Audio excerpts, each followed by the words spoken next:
Okay, let's really check the sound. Test speaker. Test mic. Hello, check. Test, test, test, test, test.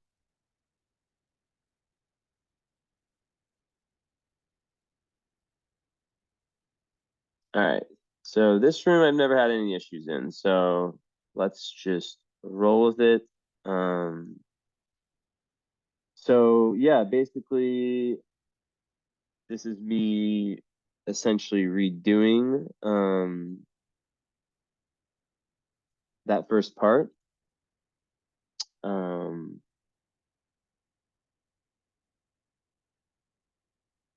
so I took notes of what I was talking about. I didn't really take my normal trajectory in terms of like I kind of started. Well, the thing is that like is you'll see a lot of like I really repeated a lot of what I said at the start because I was really like trying to fix the puzzle pieces together. So yeah. So let's just jump right in. Let's well, I guess I can just not share the screen, whatever. Um, so basically, I have my notes here. So, you have the Aqua Sun, Virgo Moon, um, and all that Capricorn energy in the first. But I was really focusing on the the fact that you have your South Node in Gemini with which is conjunct Saturn in Gemini and in the sixth house. And I think in the well, I don't think I know in those first 33 minutes I really focused on because you were asking about love stuff. So I really focused a lot on that and then on some other things. Um so basically, yeah. You're obviously with your sun and your moon, there's this very oppositional energy, right? Um it's a quincunx, 3 degrees separate, but still, Jupiter's exactly quincunx, which is five signs apart, and they know nothing about each other, so there's this big theme in your chart of this like real need you have for like really asserting yourself in career, in outer life. Um, but then it's a very dual chart. There's like really like um, there's so much going on, right? Um, so yeah, in essence, like so the Virgo part, right? Um, the Virgo moon, and I would have talked about this in the parts you'll hear. There are all these big potentials for perfectionism and when it comes to love, which I really, like I said, focused on. Virgo moon can be very idealistic, and with some of them, um, it's like nothing is ever good enough. They can be very very very self-critical, right? And that makes them critical of others. It externalizes. So when I saw, South Node in Gemini, I'm like, okay, that's interesting because the South Node, your moon you know, is ruled by Mercury, and so is your South Node. Um, and South Node is like your past like tendency to been there, done that, right? And and I also told you that it's just crazy how many clients of my last, I don't know, 5 to 8 readings, how many have had this random like North South Node conjunct Saturn, and they're not even born in the same year. It's just like I always have this happen. But basically, like what I take of that, and sorry if I'm scratching my beard, just like getting the scratchy scratches. Um, like there's this tendency for you, right, to be too in like the material world. Like I was like comparing it to like person in this life who's like, the CEO, or like, working on Wall Street, and because of that, they're not able to really like dip into their spirituality, right? Because your north node, which is, the metaphoric mountain you're trying to climb in this life, is really about it's in the 12th house, the house of Pisces. So it's super interesting because um like there's this part of you that's very like, that can be potentially, remember, this is all just potentials, this is all, you know it's astrology is the chart meets free will. So you would have manifested this in a way I don't know at this point, right? I only know when we speak live. So basically, there's this part that can be very perfectionist, as I said, and also, Virgo moons, there's tons of psychopathology linked to that, especially when you have a square from Saturn. And I see all these parallels, like there's mad karma in this chart, right? Um, and with the moon square the nodes, oftentimes it's the mother. So I pointed that out, how like I saw like you know most likely the mother, um being kind of being maybe like authoritarian or something like that, where it kind of restricted you, or made you, kind of pushed you into like a mindset where your value is determined by what you do, your success, your um something like in that realm, right? So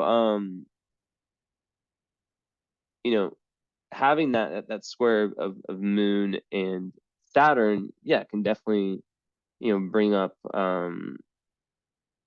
feelings of like insecurity, of discontent. We have to work really hard on that, and around the Saturn return around 30, gets a lot easier, right? But ultimately it's about self-esteem, and learning to kind of value yourself, um and that takes time. So the first 30 years likely would have been, I'm sure you've done, that's kind of the impetus towards your karmic healing, right? But like the big thing I'm getting is that in past lives, there's this huge conditioning, right?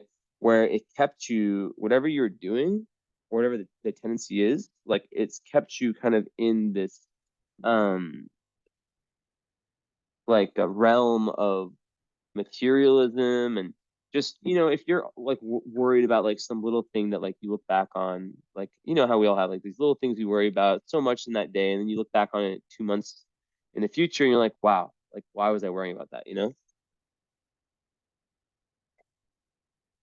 Well, could you imagine how over like a lifetime or several lifetimes, how being so in like, having Saturn on the South Node kind of makes you like this, like almost like patriarchal, like very dominant, successful person, right? I don't mean that in like a way like immoral. Like it's not that necessarily. It's just like Saturn represents the material reality. So with your North Node, we're trying to shift you towards this. It's in Sag in the 12th house. So that's literally, I was saying, it's me. I see Sag. um, so it's like, no, it's a nice synchronicity there. But to move from, this mix of Gemini, which is the sign, Saturn, which is more like Capricorn, like Gemini, Capricorn in the 6th house of Virgo, all those signs together, that's very like kind of like busy, like motivated by success, and that will come very naturally to you, and you definitely are meant to be very successful and powerful, as I talk about in the reading. um but it's meant to be in a way that's very like true to you, and in past lives you haven't had enough um alone time, enough like reflection, or at least when I say in past lives, I mean like in whatever I'm seeing, whatever karma you're dealing with in this lifetime that's shown in the chart.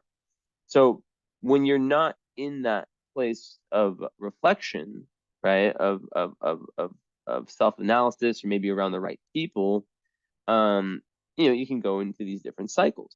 And in this life, you've hit a point where you're like, okay, I need to evolve spiritually, right? So you've got the second house sun, which is very, typically very good for finances, and Jupiter in the second house is I didn't even talk about this in the first one. So, yeah, it's a financial guardian angel, right? So I would assume just right off the bat that, success isn't something that was necessarily so difficult for you in terms of from what the chart's saying, it would come easy, especially with the Mars and Taurus. It's someone who can, just continue to go and go and go and go. Now the lack of fire is a little bit concerning, as I talked about, because that can make one lack that zest, that passion, to just start something and just but once you do find that thing, whatever it is, or those things, you have that staying power. Now let me look at the notes I had. So yeah, your mind, because your moon is square the nodes in Saturn, like all of the emotional issues you have in this life are very, very karmic, right? And anything that the mother has brought is very, very karmic. If there's any baggage that you're holding on to that's hers, or any of like the difficult, if there is a difficult relationship, and it could be mother or whoever the least dominant parent was. It's usually, some say it's always the mother. I disagree. In my chart, the sun is my mother. It's, because she was, a larger part of my life, Um, so, it is difficult to pin down. So, but what's interesting is that one of the parents has its trine in sun is on Jupiter, which is super good for confidence and for luck and for expansion. And you have that Cap energy outwardly, so you have all this like very like responsible, like I can do it, I can handle it energy. But then you're, and I'll get into your Venus retrograde, right? And that's like what I really focused on was like your Venus and your Mercury. And I also talk a lot about it, in the continued reading. But basically, you know, there's the energy of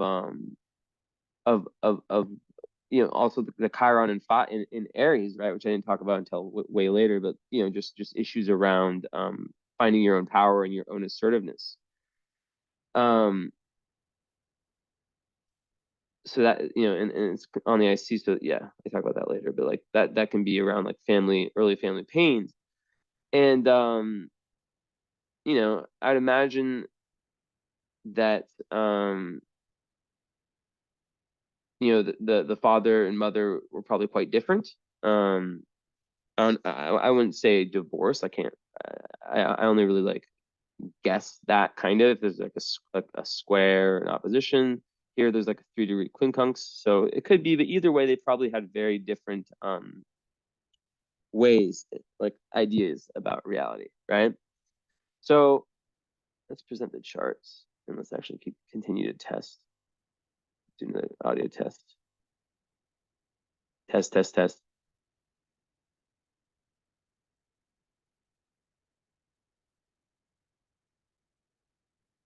Okay. Let's show this while we're at it. So yeah, basically, there is some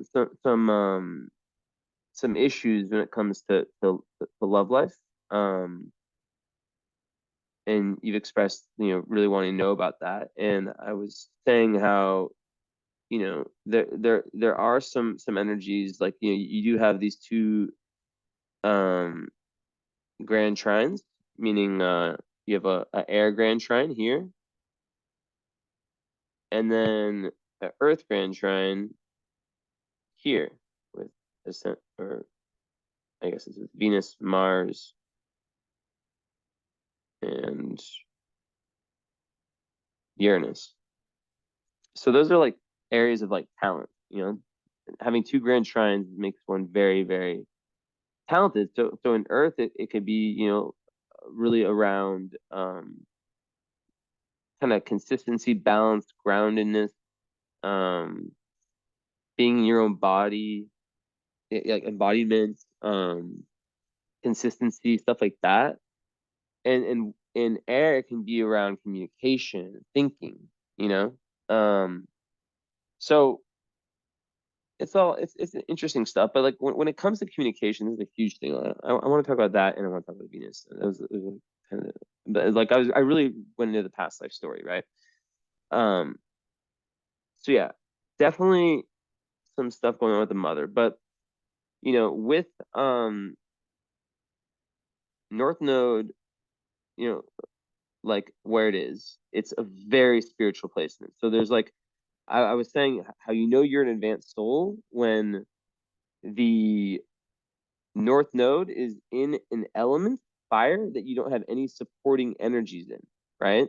That's really asking you to go find that. So to go find that passion, to really push yourself and motivate yourself, because lack of fire can have someone who's less motivated in terms of like um that initial spark, that ability to kind of see forward and be like, that's what I want. I need to go forward in that direction.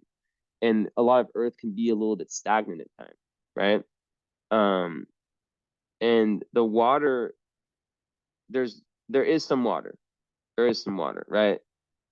um you got Mercury and Pisces, which is super interesting with your chart, right? um but basically, so like the lower vibe past life wise, like I said, is being kind of caught in that kind of in sixth houses, servants of work for others, like just not doing things that are like conducive to your growth. So with the fact that you're an Aquarius in this life, right, which is the sign of individualism, of being different, and then Jupiter on it to make it even more Aquarius, expanding the Aquarius energy more. And then Uranus, the ruling planet of Aquarius, on your midheaven. That is crazy, right? Because that's showing that you're meant to, and then Pluto in the 10th house, we'll talk about later, you're meant to have this really like bombastic, like, career is very important to you. Um, but it has to be a very specific kind of individualistic type, like it's not you know, it has to really reflect you and your pure individuality. So with with the Venus, I talked about the Venus a lot. So like, with the Venus there in it's retrograde, which is like 6, 7 or 8% of the population. I can't remember off the top of my head. So it's in the first house in Capricorn, and it's square Uranus. So Venus is about self-love, and then that love gets externalized, right? So to have it retrograde um is very difficult, right? Because what it does is that it basically can make it difficult to, like, when it comes like receiving love, receiving what's the word, affection, and being vulnerable. And the same thing with Saturn square moon, that can create like melancholy, depression. Of course, it gets a lot easier after Saturn return, 29.5, right? But that is a very tough one to have, Saturn, aspect in the moon. The moon's already in Virgo, which can be nervous, which can be anxious, which can be like prone to overthinking and ruminating. It's Mercury ruled moons are, Gemini and Virgo are difficult because there can be a distrust of the emotions and more of a kind of like more in the mental, right? um and using words as opposed to expressing emotions, which are energies that need to be felt. So um the healing to that, though, and a huge part of the chart, right, is your Mercury in Pisces. Now your Mercury in Pisces is square um Neptune, and then your North Node, where you're trying to get to, is Sagittarius 12th house. So it's all about, it's so much of your life is about spirituality. And that can be through your work, but it can also be independent. But there is a need, like in past lives, there's been you haven't had enough like time of reflection, alone time, So in this life, it's very important for you to, like, and I do think that you are meant to be very successful, but I think it's a different, yeah, like I said, a different type of success. Um, so with relationships, though, I want to go back to that because I want to really focus on that. There can be lots of sadness in love with the retrograde, right? Because it can come from a lack of self-love, and it quincunxes the south node, right? So a lot of times that can suggest, just some tough love karma, and your relationships in this life will be very faded. Um, but it can definitely, pronounce some difficult karma with love. Um, and the Saturn one is 2 degrees quincunx, so it's like, yeah, the in conjunct quincunx, so you want to call it. So, definitely probably tell, your Saturn return is probably very, like, difficult to find. I would assume, like, relationships that really worked, unless you just did like a ton of work, you know. But it essentially is saying that the way you use your Venus was, needed some rethinking, and that's why it's retrograde. Um, so it's, a lot of people who have this, it's like they cause some kind of like suffering or hardship to a lover in a different lifetime, and you could have been like having had an affair, um, walked out, like walking out on someone when they needed you the most, or even like physically like injuring them, like tons of combinations, right? But whatever happens, you came in this life with those memories in your soul, right? And you don't recognize them, but there's definitely like usually some unexplained kind of guilt, um, especially when young. So, yeah, like it's really like I kept saying how much like Venus is all about self-love, especially here. It's all about learning to value yourself. And when it's all, even Venus in Capricorn by itself, without this retrograde would, delay, the best romances, right? Um, but in this case,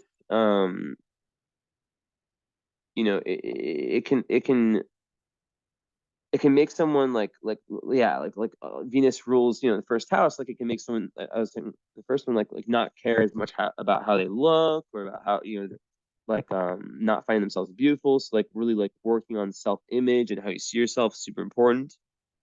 um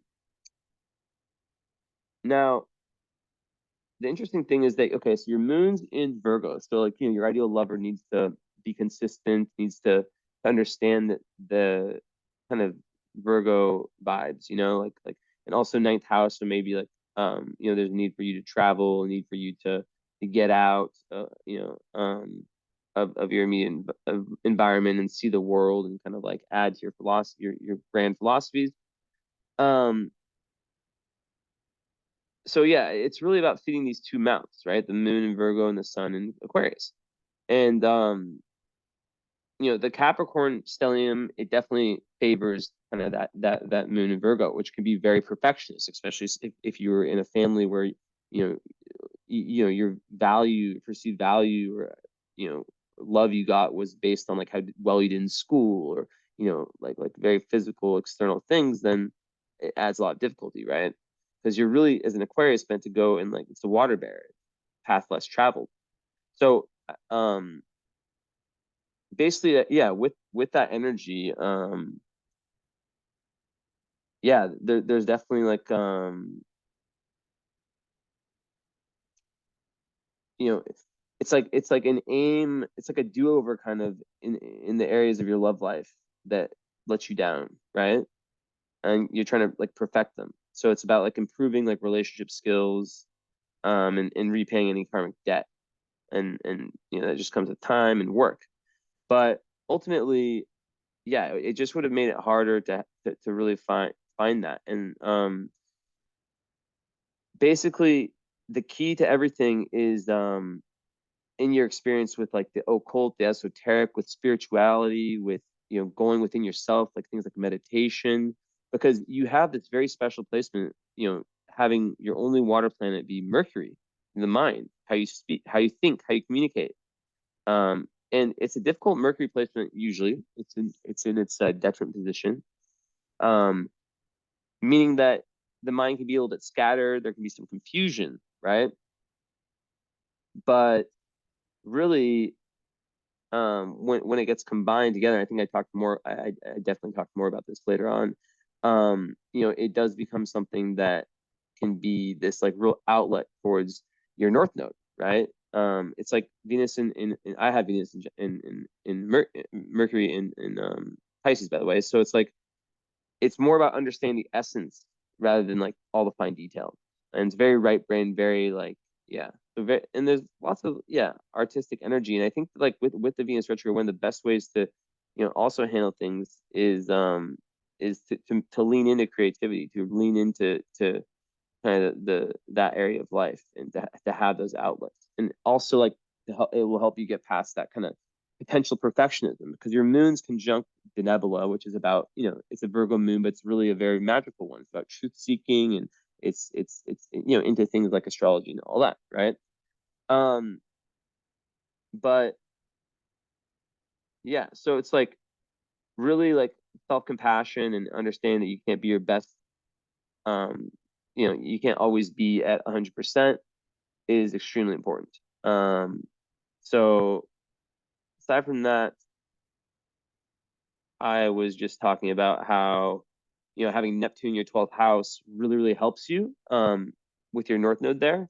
It helps you like really feel the undercurrents of reality, and but you might even be like, overwhelmed by them, and there can be like potential for like just really, really strong compassion and a desire to be of service, which Aquarius is very humanitarian, right? So it's like, with basically like, there's that part of the chart which is like the Uranus on the midheaven, really wanting to like have like a very humanitarian kind of offering, a very, or just like a very like unconventional career, and what you offer to the world, and it's really about going deep inside yourself to find that. You have to get past that Virgo perfectionism, that Virgo like structure, and like self-criticism. That's why I was talking about like, I don't know, actually interjects, and like getting a paper and writing down like, what are my self-limiting beliefs, like really meditating on those, like what are my self-limiting beliefs about myself, right?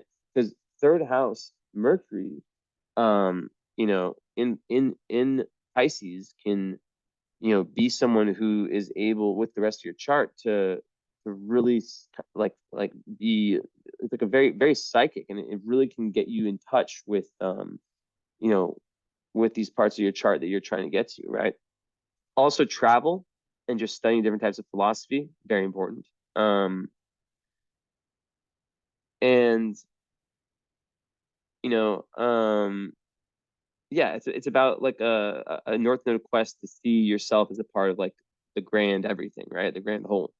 Um, and yeah, it's like I said, like transforming kind of that constant preoccupation into spiritual unity, and using your South Node skills, right?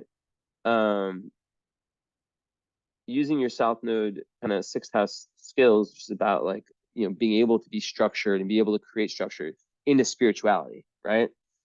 Because with Sag, it's like, it's saying the South Node and Gemini like potentially be a little bit scattered, or maybe just like kind of low, like low, like just not like worrying about like the big concepts and finding truth. In this ninth house moon, there's an emotional need for you to find universal truth, right? Like what your truth is, what your truth is. And being an Aquarius, like you're really trying to get past life conditioning, right? Um, like, yeah. So yeah, it's like with the nodes, it's like the tendency to be kind of filling your life with like tons of different people, activities, and all these little things, but not enough, like I said, like not enough, you know, alone time, right? Um, so it's really about like finding a sense of direction, a higher vision, right, in this lifetime. And yeah, so really, yeah, important to not be like scattered, and to find, the few things. It's good to be very curious and try a lot, but yeah. So with love, there's that issue because of the square of Uranus and Venus, right? Of wanting that security, right? Because a Venus in Capricorn wants security. It's like I always say, it's like they want. It's like when they don't want to muck around relationships. They want something that's going to last, right? Um, but then and then your moon in Virgo also wants that same thing, that consistency. That person you can really rely on. Um, you know, they're going to be the same person day after day after day, but not in a boring way, just in a loyalty way, right?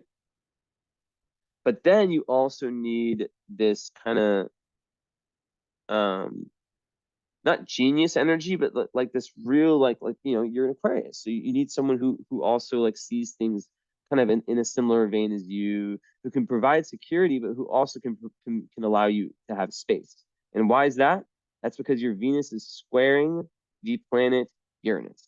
So when you have Venus square Uranus, you have a tendency to um almost see, like, it can make one very, very rebellious in relationships. And if there's not enough space, they can lack commitment and be a little bit restless.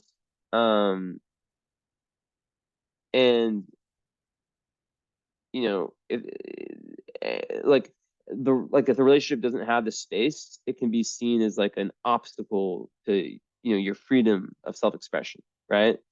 So it's really about like learning to enjoy your partner in a non-perfectionist way, um, and also about compromise, and like kind of looking at the way in which your potential partner would contribute to your life, because there can be a tendency with Virgo moons to see there can be like 99 good, one bad, and they'll look at the one bad sometimes, right? Just a potential, but there's also like I talk about how Virgo is really about earth magic, so yeah. But definitely something special that you're meant to do for your career, which I talked about. And yeah, how this chart is just very interesting. And I think also another thing that I didn't even talk about before in partnerships is someone that can help move you towards your North Node. So it could be someone from a different culture, Sagittarius. It could be someone very spiritual, 12th house, or both. But ultimately someone who really opens up doors, who even like you're able to have that kind of like security, but also that kind of intellectual, philosophical connection with. And someone who doesn't hinder your individualistic growth, because like I said, in past lives you took a route that was kind of like the known route, so in this life it's like about really being in that full high vibe Aquarius, which is about humanitarianism, giving back, and just being yourself, finding yourself, not giving a shit about what other people think. And second house, just not being too obsessed with the material and stuff like that. Even though Mars and Taurus can be like that at times. But yeah, 100% like such good energy for being a super successful person. And I believe that as having all that Capricorn in the first house, you're meant to be like that. Um, but then also, there is a need to be, you know, to understand. I talk about this, like the split in your chart, in your personality, and feeding both mouths. Feeding, um, this part of you that wants that real individual growth, right? Um, but then like and that growth, it's coming from not needing, from getting away from codependency, if that's something that exists, and not needing to rely on anyone, right? Because you have it all yourself. And relationships are just, they're a nice extra, but they're not a necessity. um and Yeah, like it's yeah, it's between that kind of earthy side, and with the Uranus on the midheaven, right, which is very, very beautiful, and like someone who wants to make a like genius kind of like inventive like contribution to society. But then the personal stuff, the more emotional stuff, the stuff you're trying to that's more about like kind of going within yourself. So balancing those out is very important. Um, let's see.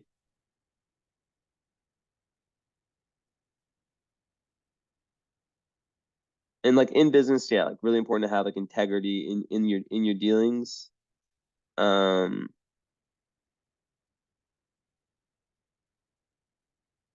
but yeah, learning to really trust your intuition, that's huge because ultimately, like Venus, Mercury and Pisces people, it's very, very like psychic energy.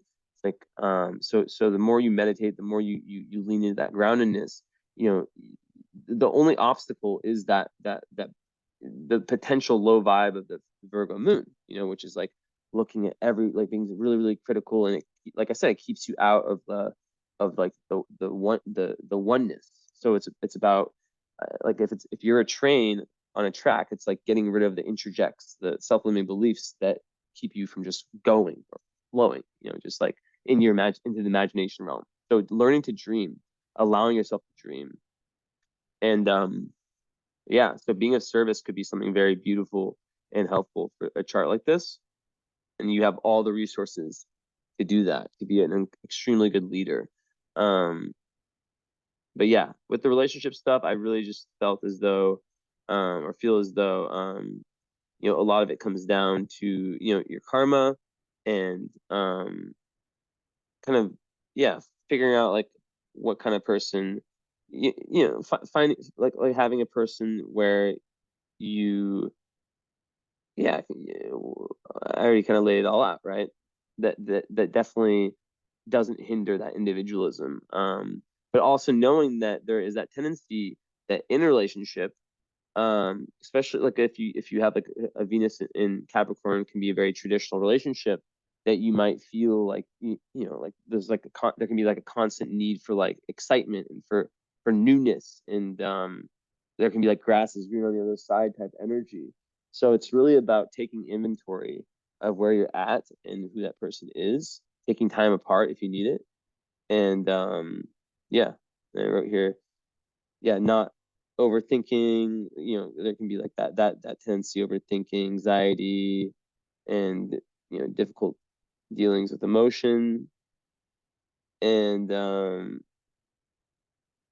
let's see, I said past wants independence, but also security and the importance of the job and your dharma. Struggle between career importance and love, and Cap Rising is love for career. I talked about that. But yeah, really like 12th house North Node is kind of what it's really putting everything into perspective, and just about how you are here to really get past any self-limiting energy and to feel at one with the universe, to really, really feel like that. So I think that's pretty much what I went over. Yeah, like the Mercury and Pisces stuff, like square Neptune the 12th, it's very interesting, and it can create like kind of a difficulty using like your powers of discrimination, and it can make your own thoughts and opinions a little bit vague, and it can be very confusing to like pin down what's yours and what someone else's. So it's important like to spend alone time, because like you can like literally with Mercury and Pisces people, they can take on thoughts that aren't theirs. And yeah, so you'll know a lot about how someone else's energy is affecting you when you spend time with them, and then you go on your own, or like an environment or anything, because that's very, very important for you, right? um but yeah, overall, I think with love, having Juno and Ceres right there in Aquarius is like probably wanting something pretty unconventional, like an unconventional but secure, so it's very interesting. And the last thing is about how the Mercury and square Neptune can create this kind of confusion, right? This kind of like paranoia of like not understanding like understand the highest abstract things, but then like having like a distorted view of reality, a view of like the little things, cloudiness over the mind. So the way to deal with that is to dive deep into spiritual pursuits. Um, and that's where the healing will be found. And because it's connected to what's it connected to? Yeah, it's just interesting that your third house, which is really strong placement for Mercury. It makes you excel in all forms of communication. It's very good for intelligence, being a quick learner, talkative. But then there's like, studying like tons of different subjects. But then in Pisces, it's like, it's all about intuition, imagination.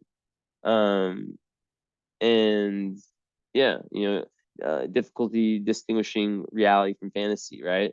Um, and being able to like kind of disappear into a dream world before kind of being pulled back to reality. So you're a dreamer, but that's really where you're meant to go. So it's like you have your Virgo moon, but it's very important for you to lean into the Mercury in Pisces, and your mind, whether it's through poetry, um, someone like that, right? Um, Writing down your emotions, filming yourself. I think I said like it's like the best thing for Neptune rules like cameras and mirrors, affirmation stuff like that. So like well, rules cameras and mirrors. So like doing like a daily like vlog, like where you just speak about your emotions because the Virgo, Earth, um, Virgo moon emotions can get a little bit stuck. Like I said, it can especially square Uranus, square Saturn. Um, there can definitely be some stuck emotional patterns from past lives there. Um, it's all about self-esteem. So, and insecurity, right? So, yeah. And a lot of people who have that yeah, they do. I noticed that they do work really hard to kind of cover it up. Um, but yeah, it's really about getting good at communication and getting good at just expressing with pure honesty, like like especially with the square Neptune in Uranus and Neptune and Pisces and Mercury Pisces, it's like reality testing. Like, hey, like this is how I felt. Um, like let's say like you have like you're in a relationship with someone. I know you just got one. Um, they say something and you take it a certain way. And say something like literally as small as like, "How are you doing?" or not texting back or something. I don't know. Like being able to have like a relationship where you can be like, look, like I have this tendency or something like that, this is how I interpreted it, like is that what you meant? And then or just having like a really grounded friend who can help you.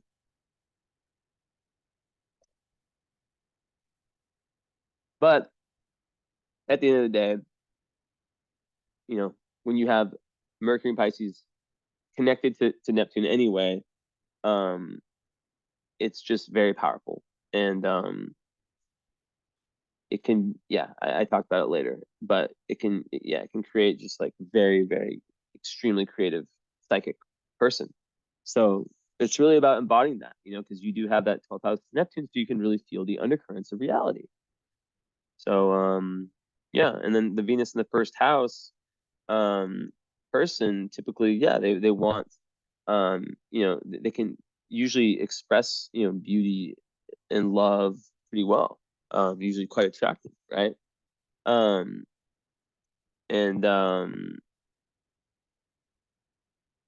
also Venus and Capricorn also can be quite shy in relationships at the start, and they'll form them slowly. But they usually are enduring. Um, and yeah, committed.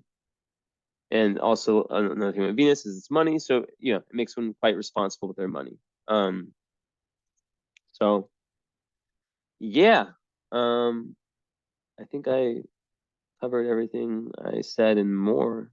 Um, so cool. All righty. I'm gonna screenshot this right now. All right, so you have a long reading. Jeez.